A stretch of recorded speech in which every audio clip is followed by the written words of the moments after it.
నీలో ఉన్న జీవ ఆత్మ, దాని ద్వారా మాత్రమే నువ్వు గెలవగలవు. అది కానీ బలము పొందుకోకపోతే నువ్వు ఈ లోకములో దేనిని జయించు. దేవుని బిడ్డలైన మనము వేరు చేయబడిన ప్రజలు. హల్లెలూయా. లోకానికి, లోక ఆచారాల నుండి మనము వేరు చేయబడ్డ ప్రజలం. మనం వాటి వైపు చూడకూడదు, మనము దేవుని వైపు మాత్రమే చూడాలి. హల్లెలూయా.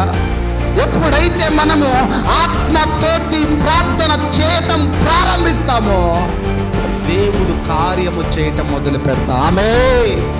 మనం ఈ విధంగా కొనసాగాలి. అన్న ఏక ప్రార్థన చేసింది కానీ సంవత్సరం దేవుని ఎదుటకు ప్రార్థన చేసింది కానీ ఒక సంవత్సరమే వచ్చింది, ఆత్మ కుమ్మరింపుతోటి ప్రార్థన చేయటం ప్రారంభించింది. ఆత్మ మూలుగుతోటి ప్రార్థన చేయటం ప్రారంభించింది. ఎంత మూలిగిందంటే దైవ జనుడికి కూడా అర్థం కాలే. దైవజనుడు ఏమనుకున్నాడంటే ఈమె ఏమన్నా ద్రాక్షారసము త్రాగి ఏమన్నా అనుకున్నాడు దైవజనుడు. కానీ దేవుడు ఆమె ఆత్మ కుమ్మరింపుని చూశాడు, గర్భాన్ని దేవుడు తెరిచాడు. హల్లెలూయా.